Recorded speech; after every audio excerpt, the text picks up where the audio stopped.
성서 주일입니다.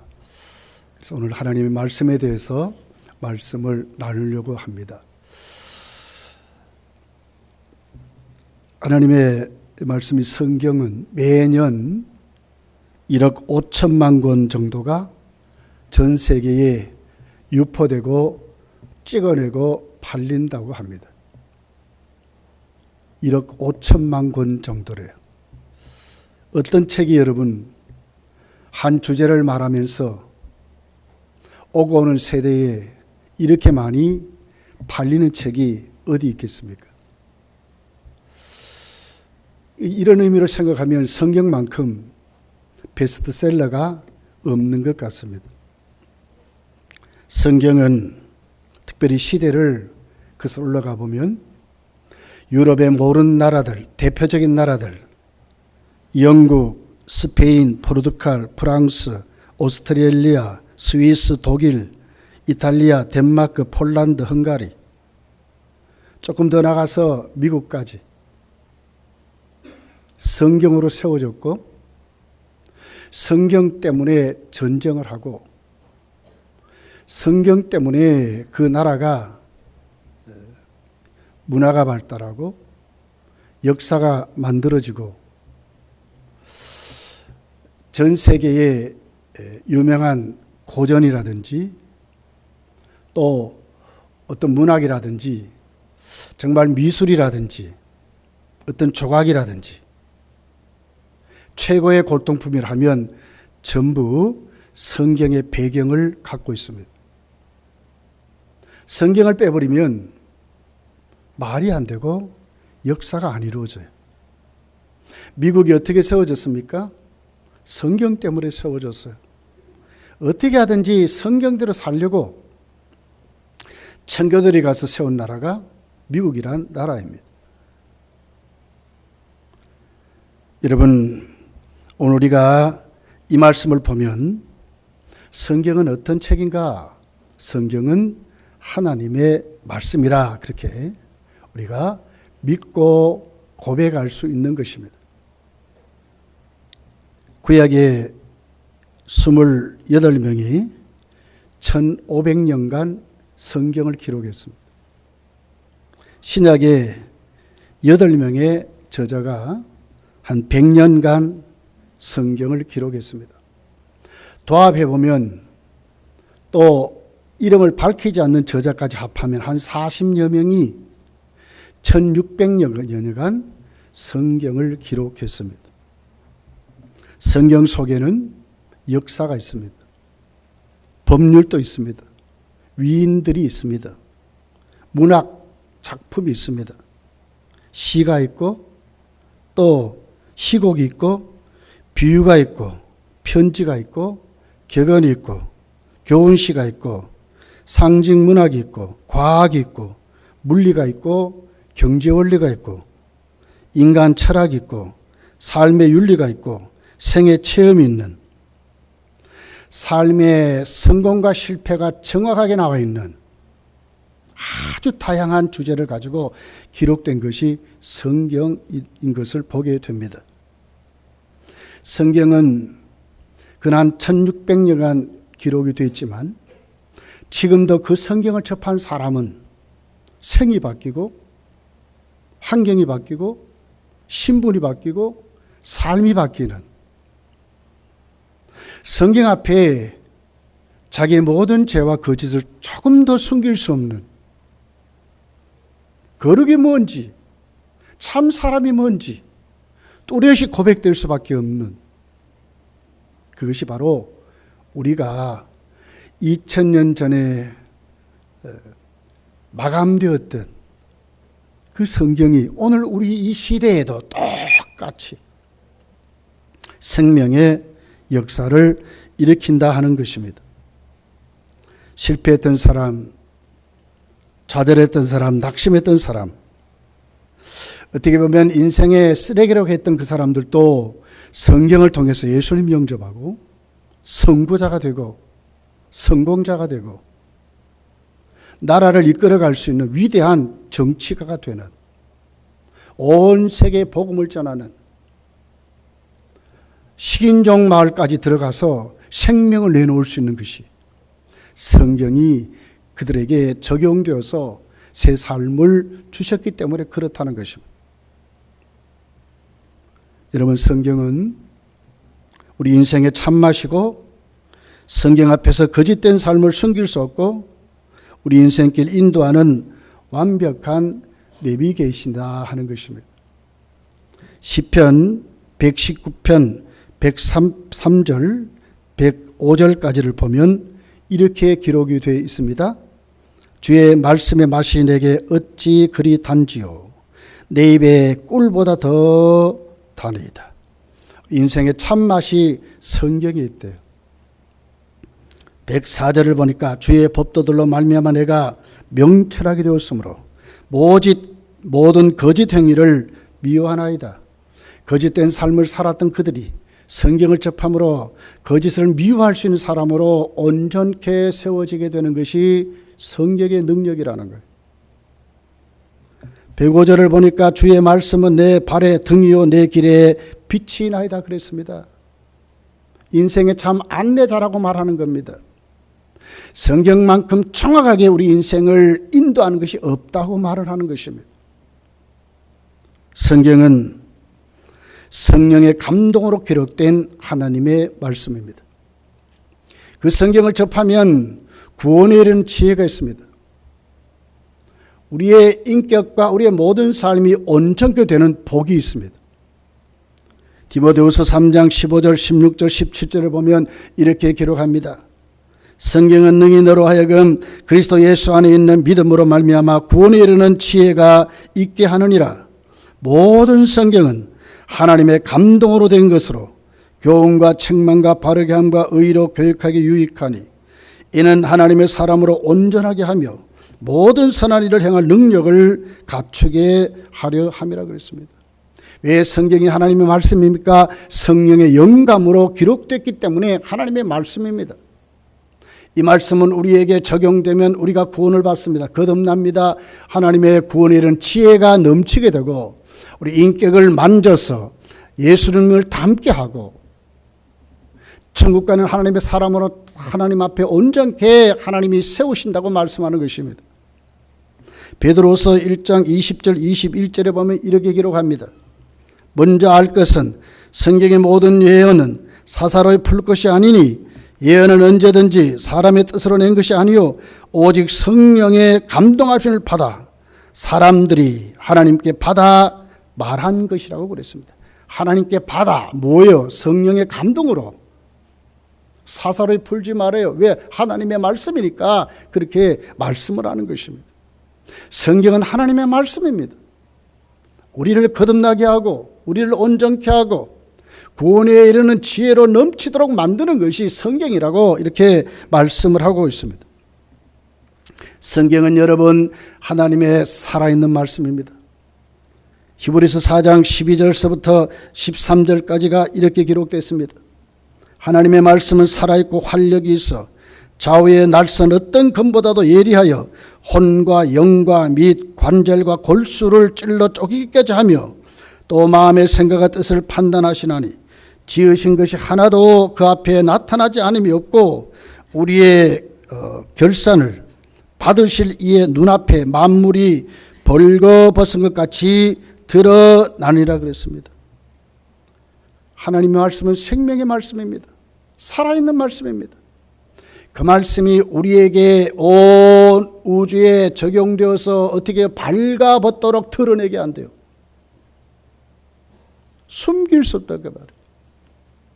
창조가 어떻게 창조됐는지, 만물이 어떻게 창조됐는지, 그 창조를 어떻게 창조했는지, 오늘 우리가 살아가는 우리의 삶이 하나님 앞에 어떤 모습으로 하나님이 어떻게 한다고요? 하나님의 살아있는 말씀이 우리의 영과 혼과 뼈와 관절과 할 것 없이 온 인간의 구조를 다 진단하고 만지고 세운다는 거예요. 완벽한 생명의 말씀입니다.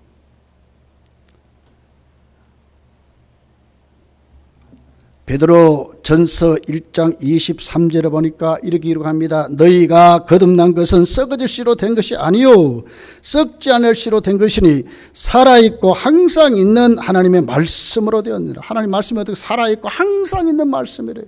살아있는 말씀이라는 거예요. 여러분, 이 지구촌에 어떤 책이 살아있는 말씀입니까? 성경밖에 없는 것입니다. 왜요? 하나님의 말씀이니까. 성경은 생명이니까 그렇습니다. 인간의 어떤 것과도 비교할 수 없는 것이 성경이고 하나님의 말씀입니다. 베드로전서 1장 24절 25절에 보니까 이렇게 기록합니다. 그러므로 모든 육체는 풀과 같고 모든 영광은 풀의 꽃과 같으니 풀은 마르고 꽃은 시든다고 그럽니다. 이 세상에 존재한 모든 피조물은 어떻게 해요? 유한한 존재고 시간에 가면 다 없어질 존재이지만 25절에 보니까 오직 주의 말씀은 세세토록 있도다 하였으니 너희에게 전한 복음이 곧 이 말씀이라. 주의 말씀은 어떻다고? 세세토록 있대요. 없어지지 않아도록. 천국 가도 하나님 말씀이 있습니다. 말씀이 생명입니다. 말씀은 우리에게 구원에 이르는 지혜가 있게 합니다. 말씀은 우리 인격을 만져서 새롭게 한다고 말씀하는 것입니다.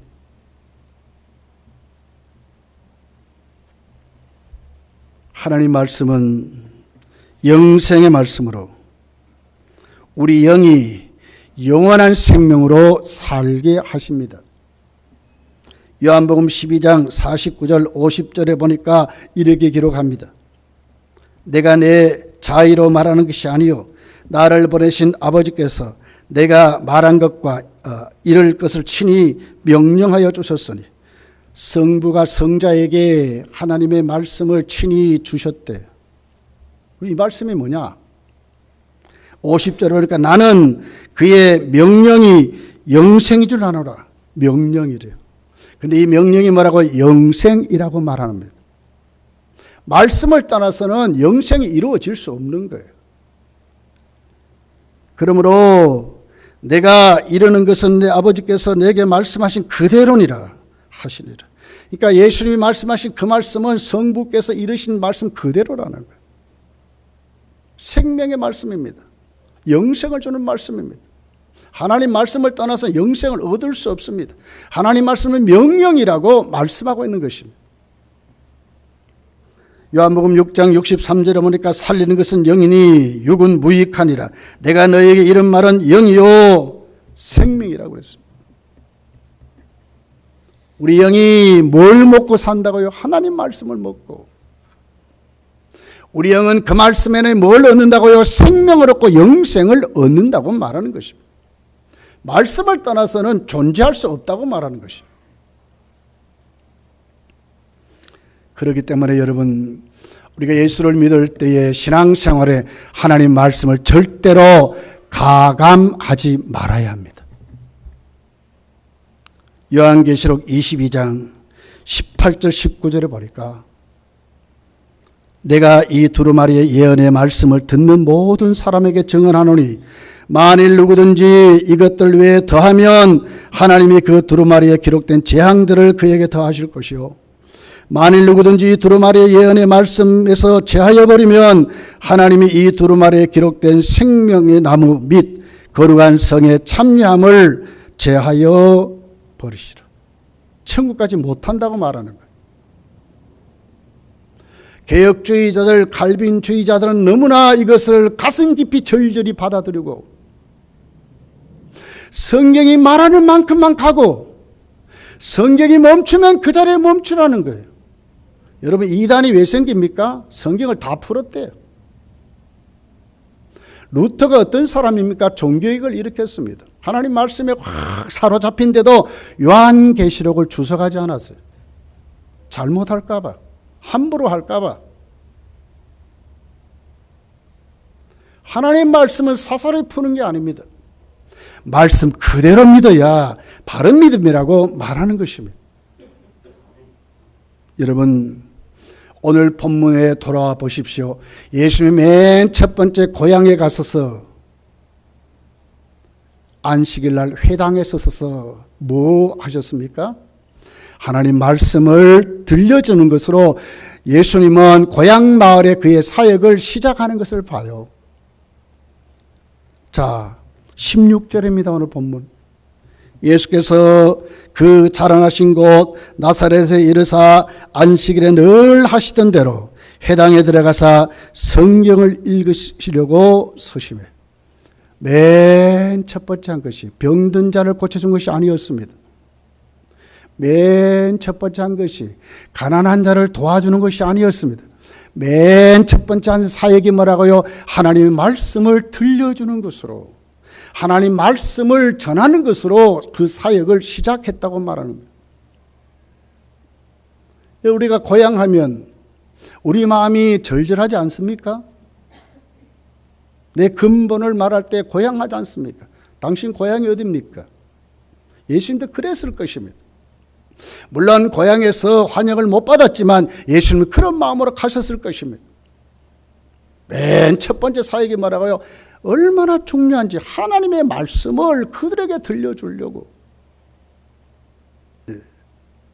그렇게 해서 어떻게 들려줍니까? 이사야서를 읽어서 들려주는 것으로 그 공생애를 오늘 고향 마을에 예수님은 그렇게 시작을 하고 있는 것입니다.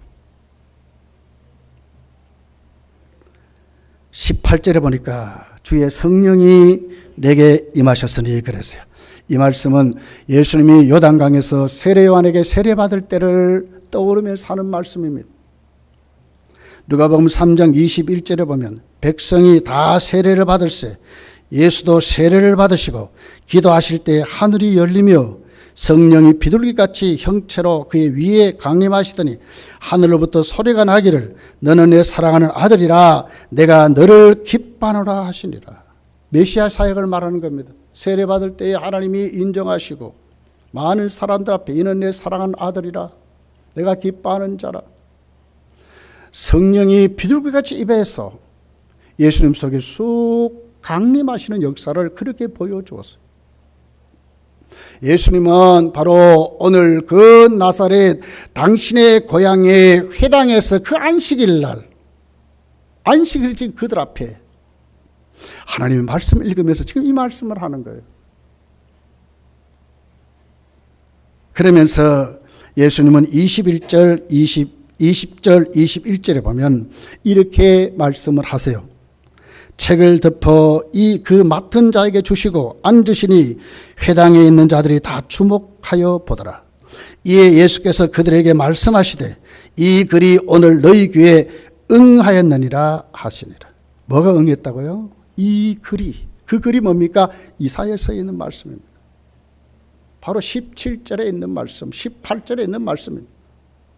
그 말씀이 오늘 너희에게 임하였다고 말합니다. 응하였다고 말합니다. 이루어졌다고 말하는 것입니다. 이게 메시아 사역입니다. 여러분, 그러면서 오늘 이 예수님께서 응하였다고 하는 이 말씀은 두 가지로 우리가 해석해 볼 수 있어요. 첫 번째가 바로 오늘 18절에 있는 내용이죠.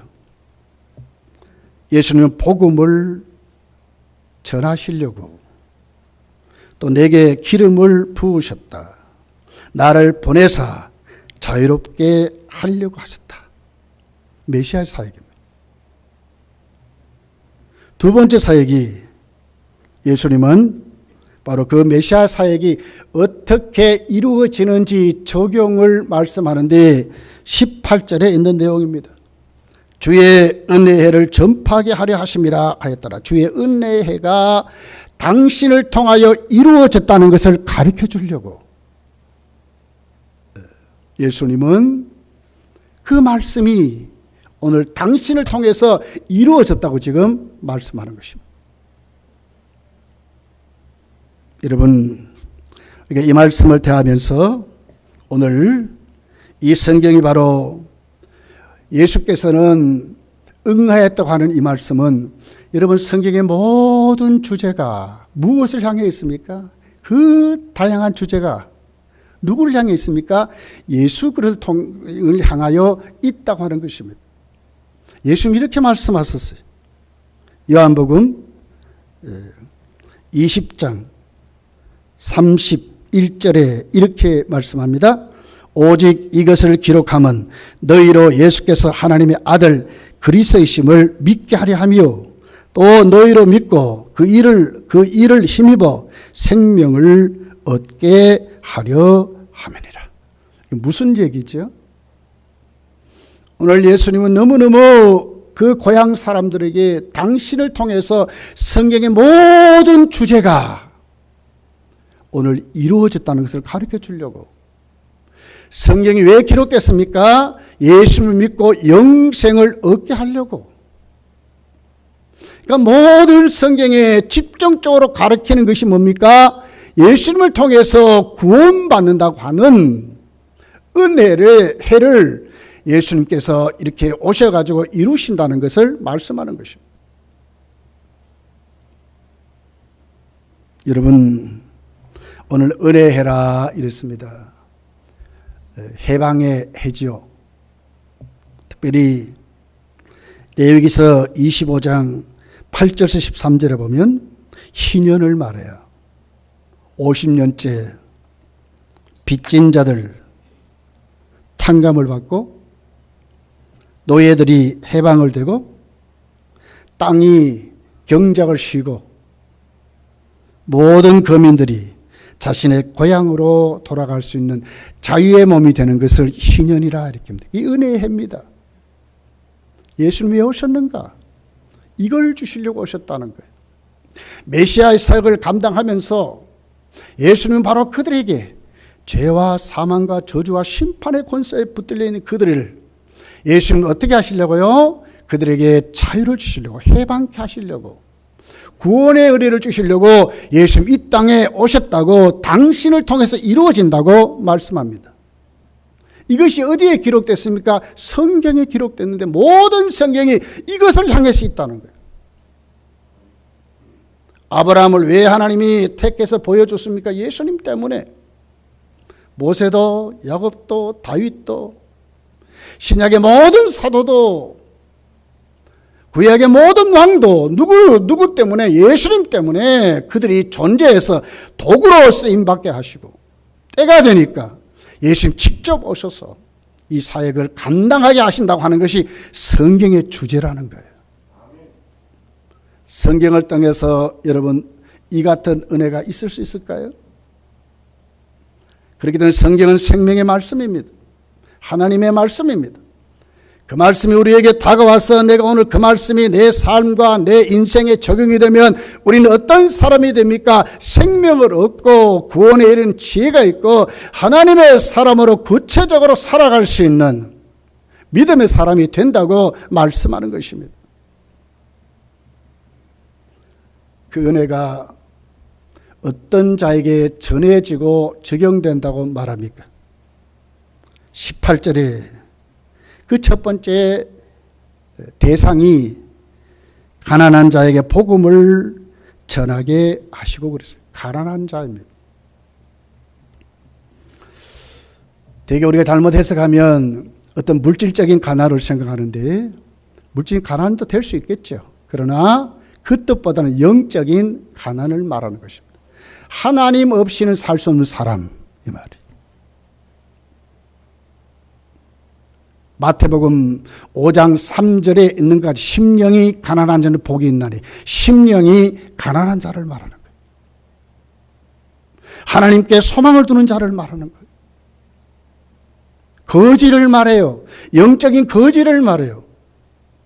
하나님을 전적으로 의지하고 신뢰하는 이런 사람들을 말해요. 하나님 없이는 못 사는 사람들을 말하는 거예요. 하나님의 도움 없이는 살아갈 수 없는 사람을 말하는 거예요.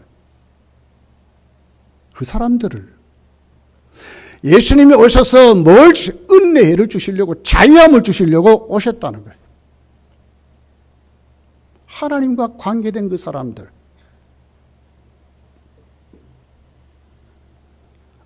아무도 도와줄 수 없어. 내 모든 삶과 나의 모든 환경 할 것 없이 하나님 아니면 내가 존재할 수 없다고 믿는 그 사람들, 복음이 그렇게 전해져서 그런 사람을 만들려고 오셨다고 말하는 것입니다. 내가 예수님을 믿습니까? 내가 예수를 만났습니까? 우리는 어떤 자리로 가야 되겠습니까? 예수님 이 땅에 초림하셨을 때 성탄에, 우리 성탄, 이제 성탄절 우리가 지키고 성탄의 달이라고 하잖아요. 예수님 어떻게 낮아진 자리로 오셨어요. 우리도 그 자리로 가는 거예요. 우리 심령이 낮아지고 우리 삶이 낮은 자들의 속에 우리가 하나님 앞에 세워지는 그 사람들, 복음은 그렇게 주어졌다고 말하는 것입니다.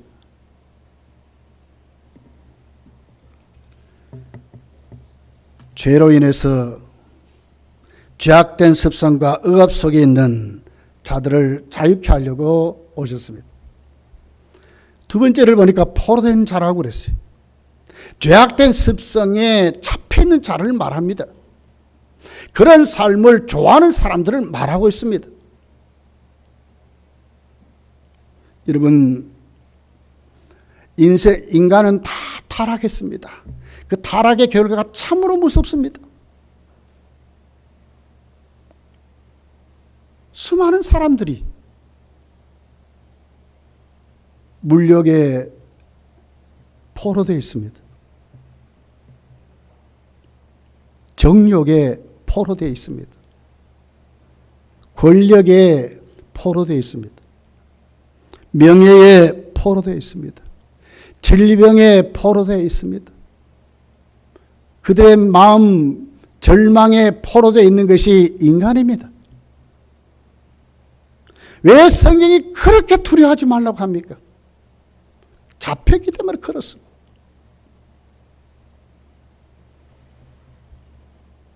이 세상에 그것 해결하려고 수많은 사람들이 노력하지요.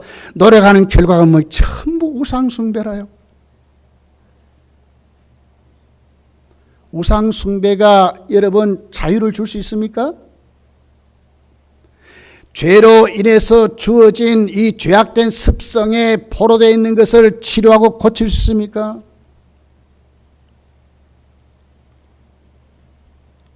눌린 자를 말합니다. 또 눈먼 자를 말합니다. 눈먼 자는 육적인 소경도 될 수 있지만 영적인 소경을 말합니다. 진짜 진리를 모릅니다. 거짓에 속아 사는 것입니다. 하나님을 찾지만 하나님을 찾을 수 없어서 전부 어느 쪽으로 갑니까? 거짓에 잡혀서 우상숭배 미신에 빠지는 것입니다. 전혀 하나님을 볼 수 없는 소경된 자들입니다. 눌려 있습니다. 사회적으로나 제도 속에 붙들려 있어요. 다수가 판을 치는 세상 아닙니까? 권력을 받기 판을 치는 세상 아닙니까? 꼼짝달싹 할 수 없어요. 법 하나 방맹이처가 통과해버리면 꼼짝달 수밖에 없어요. 오늘 장로님 기도했듯이 동성애나 차별급지고 교회는 그렇게 반대하지만 만약에 국회에서 방망이 쳐가지고 다수가 지지해버리면 끝나버리는 거예요. 악법입니다, 분명히. 국민의 90% 이상이 반대하는데도 악법이지요. 결정해버리면 눌려버리는 거예요. 억압돼버리는 거예요. 영적으로 여러분 사단에게 얼마나 우리가 미혹되고 속고 삽니까? 요한복음 8장에 보니까 예수님은 어떻게 해요? 바리새인 서기관들 유대인들 향하여 너희들은 마귀의 자식들이라고 그랬어요. 그렇게 눌려 사는 것입니다. 우리 이웃을 한번 보십시오.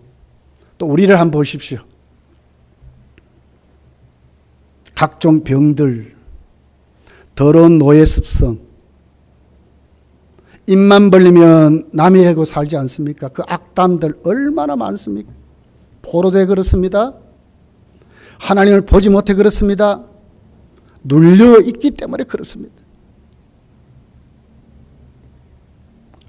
어떤 사람은 술에, 어떤 사람은 노름에, 어떤 사람은 마약에, 어떤 사람은 쾌락에 눌려가지고 이것이 진짜 나쁜 줄 알면서도 못 고치는 거예요. 잡혀 있어서 그렇습니다. 어떤 사람을 죽으라 자기 말 생각이 얼마나 이기심이 강한지요. 자기가 없으면 다 아닙니다. 그만. 이게 오늘 우리들의 모습이라. 얼마나 미신이 센지요. 이렇게 과학이 발달했는데 아직도 TV 프로그램 보니까 그런 프로그램이 얼마나 많은지. 무슨 타로가 무슨 인생을 여러분 결정합니까? 무슨 점쟁이가 여러분 우리 미래를 그렇게 보여주고 그렇게 합니까? 뭐 풀면 된다나 어떻게 풀어집니까? 이사도 마음대로 못해요. 손이 없는 날 해야 되는데 결혼도 마음대로 못해요. 여러분 이것이 우리 인생이 아닙니까? 세상의 성경은 어떤 직업이나 상관없습니다. 중요한 것은 이것이 하나님 앞에 내가 영광 돌릴 수 있는가가 여러분 우리의 직업의 정신이 돼야 되는데도 이것 하면 뭐 잘 될지 안 될지 뭐 물어본다나? 점쟁이 찾아다니고 이런 짓을 우리가 잘못하면 하고 사는 거예요. 붙들려서 그렇습니다.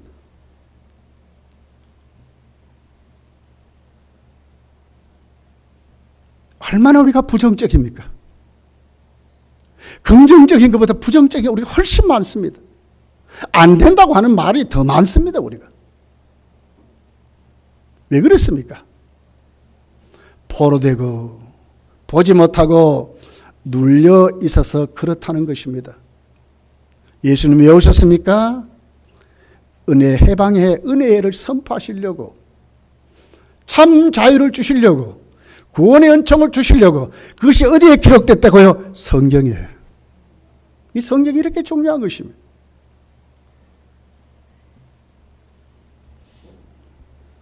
로마서 8장 1절 2절에 보면 예수님만이 우리에게 자유를 주셔요. 그러므로 이제 그리스도 예수 안에 있는 자에게는 결코 정죄함이 없나니 이런 그리스도 예수 안에 있는 생명의 성령의 법이 죄와 사망의 법에서 너를 해방하였느니라. 어떻게 해요? 죄와 사망의 법에서 해방시켰대. 어디에 있는 사람? 예수 안에 있는 그 사람들. 성령의 법으로 해방시켰다고 말해요. 누구만이? 예수님만이. 어디에 기록되면 성경에 있지 않습니까, 여러분?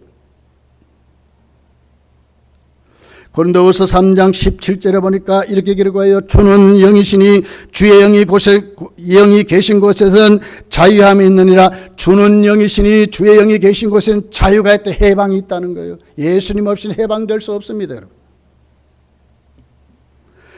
요한복음 8장 32절에 보니까 진리를 알지니 진리가 너희를 자유케 하리니 진리가 누굽니까? 예수 그리스도이십니다. 알지니 그 진리가 너희를 자유케 하리라고 말씀하는 거예요. 요한복음 8장 36절에 보니까 그러므로 아들이 너희를 자유롭게 하면 너희가 참으로 자유로우리라 그랬어요. 아들이 너희를 자유롭게 하면. 예수님이 아니면 우리가 자유함을 누릴 수가 없어요. 포로돼 삽니다. 눌려 삽니다. 보지 못하고 사는 것이 예수님 떠나서는 아무것도 아니라 거기에 붙들려 살아간다는 거예요. 오늘 이 말씀 여러분의 심령에 정말 굳세게 세워서 예수님으로 모든 자유를 누리는 정말 은혜의 특권이 희년의 기쁨이 우리 속에 넘치시기를 예수님 축복합니다. 그러면서도 지금도 예수님만이 우리에게 자유함을 주신다는 것입니다. 오늘 21절에 이 글이 오늘 그랬어요. 오늘. 지금도 그렇다 그 말이에요. 오늘입니다. 오늘. 오늘 또 예수님 아니면 우리가 그렇게 될 수 없는 거예요. 오늘 또 예수님 말씀이 우리 속에 없으면 영생을 누릴 수 없습니다. 예수를 믿으면서도 근심 속에, 염려 속에, 불안 속에 왜 삽니까, 여러분? 지금도 예수님만이 우리에게 자유를 주신다니까요.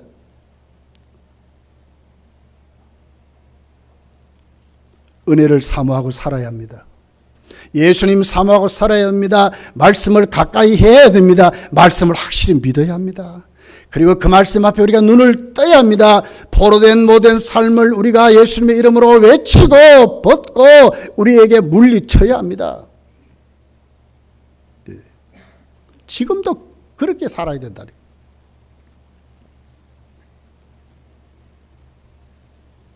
누구를 사랑해야 되는지도 모르고 살면 안 되잖아요.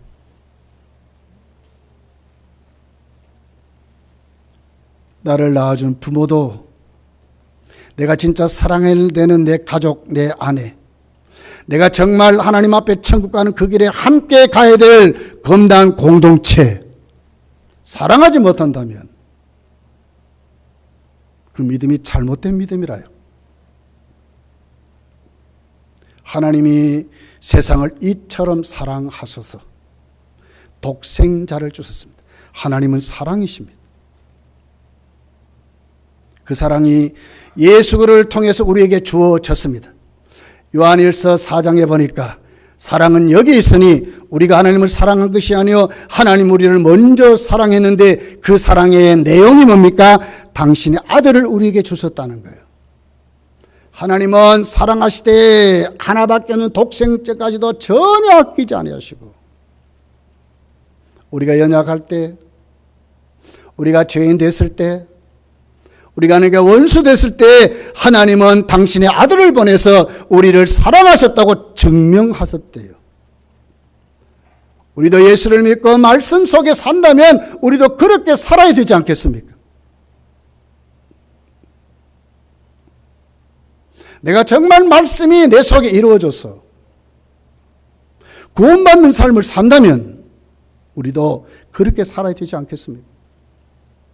사랑의 대상이 누군지를 확실히 고백하고 거기에 붙들려 살아야 되지 않겠습니까? 예배 자리에 왔으면서 전혀 사모함이 없고, 예배 자리에 왔으면서도 예수 그리스도가 지금도 내가 은혜 받아야 사는데도 은혜를 사모함이 없다면 이 문제 있는 신앙입니다. 그냥 한 시간 땜빵하고 가는 것이 예배가 아닙니다. 예배는 유일하게 하나님을 만나는 수단입니다. 하나님을 만나고 가야 합니다. 지금도 예수 그리스도로 이루어지는 그 자유함을 누릴 줄 알아야 합니다.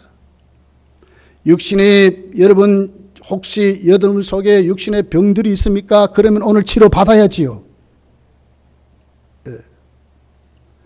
잡힌 것을 풀어주려고 왔으니 우리가 보내버려야지요. 풀어버려야지요. 내 심령이 오늘 또 세상 앞에 두렵고 벌벌 떨고 불안 초조해 삽니까? 내 앞길이 모연하고 내 앞길이 보이지 않습니까? 그러면 이제는 노임을 받아야지요. 해결하고 사셔야지요. 그러려고 주님이 오셨는데 이 자리가 그런 자리인 것입니다. 성경은 지금 우리에게 그것을 말하는 것입니다. 예수님 왜 채찍에 맞았습니까? 우리의 질고를 인함이라 그랬습니다.